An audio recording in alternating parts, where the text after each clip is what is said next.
ముఖ్యంగా ఉండాలి. కొంతమంది ఉంటారు లోకాన్ని క్షేమంగా ఉంచడానికి ప్రయత్నం చేస్తారు. కొంతమంది ఉంటారు మన బంధువుల్లో మిత్రుల్లో కూడా కొంతమంది ఉండవచ్చు క్షేమంగా ఉండటానికి ప్రయత్నం చేస్తారు. అల్లాగా నీకు ప్రజాయా ఉక్తత్వాలు దౌహిత్రాదయ గ్రాహ్యా, నీకు వచ్చే శిష్యులు వాళ్ళందరూ కూడా ఇలా ఉండాలి అన్నారు. ఇక్కడ వీరుడు అన్నారు కదా, మేము యుద్ధం చేస్తామా అంటే వాడు ఏ విద్యలో సూర్యుడో వాడినే వీరుడు అంటారు. ఇక్కడ సుపోష పోషై ఇప్పుడు చెబుతున్నాడు కొడుకు కోసం. ఏమని చెబుతున్నాడు? మీకు ద్రవ్యాలు, మీకు రేపొద్దున్న వృత్తుల ద్వారా విశేషమైన ద్రవ్య సమృద్ధి ఉండవచ్చు కాక అది ధర్మానికి యోగ్యంగా ఉండటానికి, అనుష్ఠానానికి యోగ్యంగా ఉండటానికి ఉపకరించాలి ఆ మాట చెప్పారు అని బ్రహ్మోపదేశంలో ఈ మంత్రం చెప్పారు. తన కొడుక్కి, తన కన్న కొడుక్కి గర్భవాసాన్ని సహించి ప్రసవవేదన అనుభవించి చిన్నతనం నుంచి శిశు అవస్థ నుంచి పెంచిన ఆ కుర్రాడికి ఇటువంటి ప్రయోజనాలు ఉంటాయి అనే చెప్పే సంస్కారం, ఉపనయన సంస్కారాన్ని మాతృదేవతలు తెలుసుకుంటే మానిపిస్తారా? ఇది ఒక విశేషం. ఇంకా మళ్ళీ కొంతకాలం అయిన తర్వాత పురస్తా ప్రత్యంగాసీన కుమార దక్షిణేన పాదినా దక్షిణం పాదమన్వారభ్య సావిత్రీం భో అనుబ్రూహి ఇతి తస్మా అన్వాహ తత్సవితురితి అని మనకి ధర్మశాస్త్రంలో ఆ గాయత్రి మహామంత్రోపదేశం ఏ ప్రకారంగా కోరాలి, ఏ ప్రకారంగా ఉపదేశం చేయాలి అంతా ఇతికర్త మీద మనకి చెప్పారు. ఏ ప్రకారంగా పురస్తాత్ ప్రత్యంగాసీన కుమార, మనకు ఎదురుకుండా ప్రత్యంగుఖంగా మనకు అభిముఖంగా అగ్నిహోత్రానికి పక్కన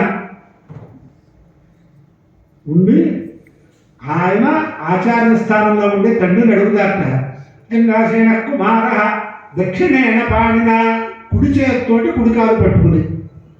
అంతేగా ఇవాళ నమస్కారాలు కొంతమంది చేయమంటే ఆలోచిస్తున్నారు, ఈ ప్రకారంగా రెండు కాళ్ళతోటి ఇలా చేసేస్తున్నారు.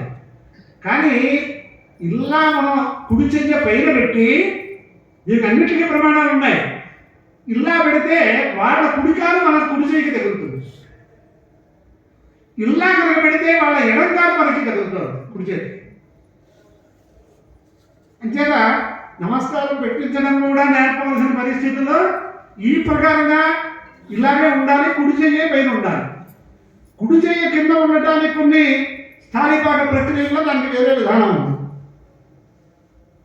అంచేత కుమార దక్షిణేన పాడిన దక్షిణం పాదమంబాభ్య సావిత్రీం భో అనుబ్రూహి అని. అయ్యా ఆచార్యవర్య, నేను గాయత్రి మంత్రాన్ని మీ దగ్గర ఉపదేశం పొందడానికి పూర్వమందు ఏ తంతు చేయాలో ఆ తంతంతా వశిష్ఠుల వారు ఆ చేత చేయించారు. దీంట్లో ఇంత అర్థం ఉంది. ఇప్పుడు నేను గాయత్రి మంత్ర ఉపదేశానికి అర్హుడయ్యాను కాబట్టి నాకు ఆ మంత్రాన్ని ఉపదేశం చేయండి మహానుభావ అని కోరతాడు.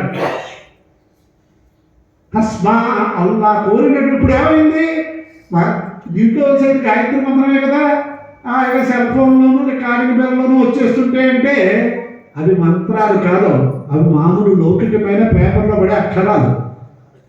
ఎందుకంటే సంతకం పెట్టడం వచ్చిందని మనం నేర్చుకుంటే ఫోర్జరీ అవుతుంది. రాష్ట్రపతి సంతకం మనం చేయకూడదు. ఎవరు ఏ సంతకం చేయాలో అలాగే చేయాలి. ఎవరు ఏ మంత్రోపదేశం ఏ ప్రకారంగా చేయాలో అలా చేయాలి. ఇవాళ టీవీలో నేను చెప్పేస్తున్నాను, మీరందరూ నాకు శిష్యులని వాడి శిష్యు కోటిలో వీళ్ళందరూ పేరు రాసేసుకుంటున్నారు. ఇవాళ తర్వాత ఇన్ని లక్షల మందిని నేను ఉపదేశం చేశానని చెప్పుకుంటున్నాను. ఈ మంత్ర రహస్యం కూడా ఎంత గొప్పది, అది కూడా వాడికి తెలియట్లేదు. సరే నడుస్తుంది లోక వ్యవహారం, అక్కడ మనం ఏం చెప్పక్కర్లా. మానదేంటి మైకుల్లో మంత్రోపదేశాలు చేస్తే మంత్రశాస్త్రంలో మంత్ర మహోదధి అన్నారు ఆయన్ని సర్వం కూడా. అక్కడ ఎవరి దగ్గర ఎప్పుడు ఏ మంత్రాన్ని ఉపదేశం పొందాలి, గురు పరీక్ష శిష్య పరీక్ష ఉన్నాయి. శిష్య పరీక్ష గురు పరీక్ష లేకుండా మహామంత్రాలు నేను ఇచ్చేస్తున్నాను, మీరు కృతార్థులైపోయారు అంటే పరమాత్మ దృష్టిలో ఉండాలి వీళ్ళు. అందుచేత ఆ ప్రకారంగా కూడా చివరికి వీడు చాలా సత్శిష్యుడు, చాలా సద్గుణాలు ఉన్నవాడు. వాడికి మంత్రోపదేశం చేయటానికి యోగ్యమైన లక్షణములు కలిగినటువంటి గురువు దొరకలేదు. ఏం చెయ్యాలి అని కూడా ప్రశ్న చేశారు మంత్రశాస్త్రంలో. ఇంకా ఎవరుంటే వాళ్ళతో చేంజ్ చేసుకుంటాను అన్నారు. అలా చేసుకోకూడదు అన్నారు. మరి ఏం చెయ్యాలండి అన్నారు.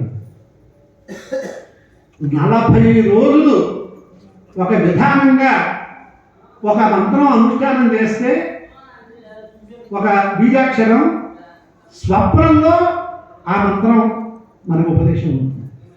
ఆ మంత్రాన్ని మళ్ళీ ఒక విధానంలో భూర్జల పత్రం అని ఒకటి దొరుకుతుంది, కాశ్మీర్ దగ్గర ఉంటాయి అరికారు మీద. దాంతో గంగ సింధూరంతో ఆ మంత్రం రాసి ఒకనొక సమయంలో దేవరథా స్థాపన దగ్గర అక్కడ దేవుడి దగ్గర అది స్థాపించి అప్పుడు ఆ మంత్రాన్ని ఆయన చెప్తున్నట్టుగా వీడు తీసుకోవాలి తప్ప కుత్సితమైన గురువుల దగ్గర తీసుకోకూడదని కూడా శాస్త్రంలో ఉంది. ఆయన పేరుతో నేను ఏదో ప్రసంగం చేస్తున్నాను కాబట్టి మంత్రశాస్త్రంలో ఉండే విశేషాలు. అంచేత ఈ ప్రకారంగా ఈ ఒట్టు అడిగిన తర్వాత తస్మా అన్వాహ తత్సవితురితి ఆ ఒట్టుకి చెప్తారు. ఈ గాయత్రి మంత్రోపదేశం చేస్తారు. ఈ గాయత్రి మంత్రోపదేశం చేసేటప్పుడు ప్రారంభంలో చేయవలసిన మంత్రం వ్యాపృతి పాదము అర్థాత్మకంగా ఒక పద్ధతి ఉంది. ఇది తర్వాత ఆ సమయంలో ఉంటుంది. ఇది కూడా మనం తెలుసుకోవచ్చు. సరే ఇదంతా మంత్రోపదేశాలు అయిపోయిన తర్వాత ఆ భక్తుల చేత ఒక మంత్రాన్ని అనిపిస్తారు. ఆ మంత్రార్థం మనందరికీ తెలియాలి.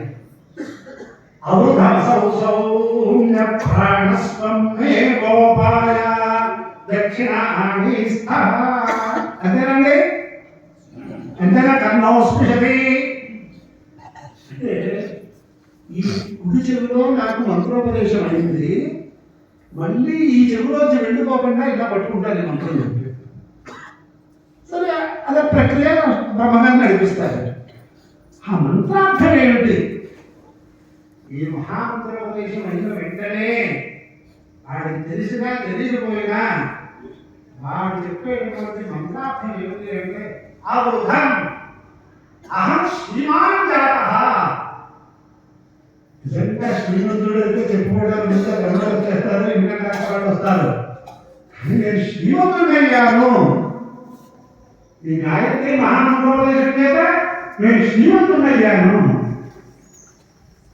అనేటప్పటికీ అనేక సంశయాలు వచ్చేసి శ్రీమంతుడయ్యాను అంటున్నాను. శ్రీమంతుడు అయితే మరి వాడికి కావాలి కావాలి, వాక్యం కావాలి, రాగం కావాలి, ఇన్ని కావాలి రూపంలో లేకపోతే ఎప్పుడు ఏముంటుందో ఏం జరుగుతుందో మీకు తెలియదు కదా అనేది చూస్తే అసలు ఇప్పుడు శ్రీమంతుడు అంటే శ్రీ అంటే ఏంటి? అట సామాన్యీ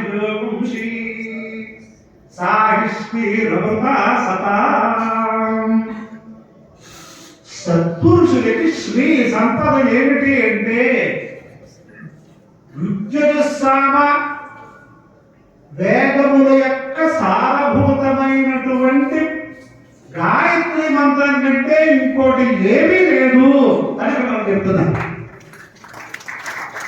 ఇక్కడ కూడా చూడండి, మనం ఋగ్వేదము, యజుర్వేదము, సామవేదము పెట్టాం లోకంలో వరుస. ఇక్కడ అంటే సామాన్యుషి అని వేదం చెప్పింది. ఇది మరి ఈ మంత్రం యథార్థంగా ఋగ్వేదంలో ఉందో లేదో తెలియదు, కానీ యజుర్వేదంలోనే ఋగ్మంత్రంగా పఠింపబడుతుంది. అంటే దానికి కూడా సమన్వయం చేశారు శాస్త్రకర్తలు. ఇచ్చూఢం సామగీయతే. సామవేదం కావాలి అంటే రుక్కు లేకపోతే లేదు. అంతేత రుక్కు సామని చెప్పారు. యజుర్వేదం లేకపోతే స్వాహకార, స్వధాకార, వశంకారాలు లేవు. అన్నిటికీ అవసరమైనటువంటి ప్రణవం యజుర్మంత్రం. ఏతద్వై యజుః.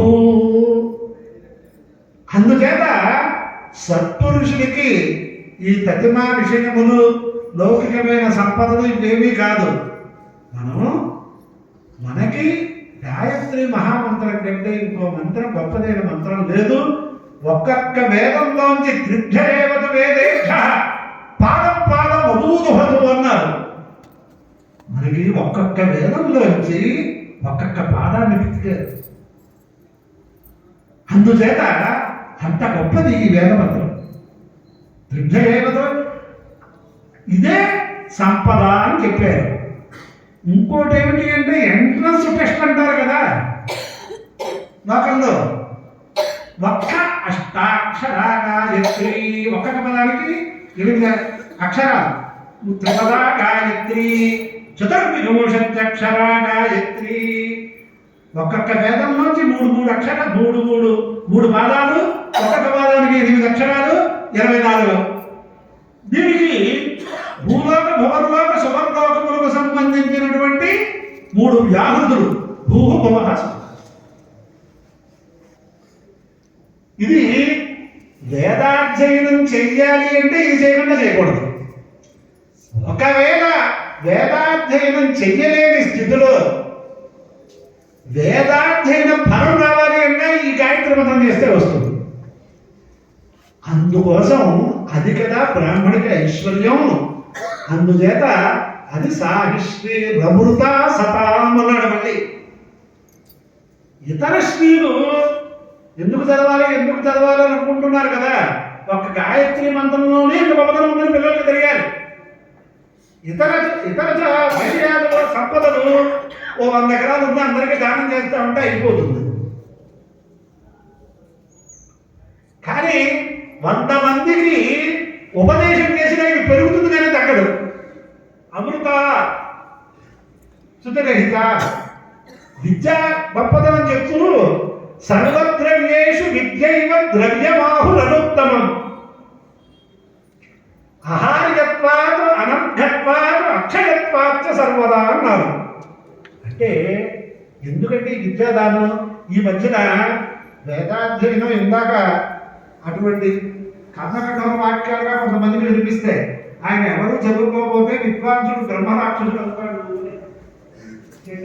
దేశాలను చేస్తూ సభలకు వెళ్తూ తన పిల్లలకి కూడా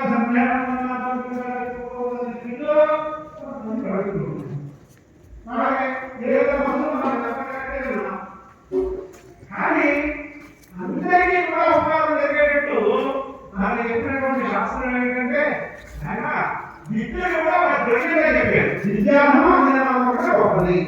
సర్వద్రవ్యేషు విద్యైవ ద్రవ్యమాహుర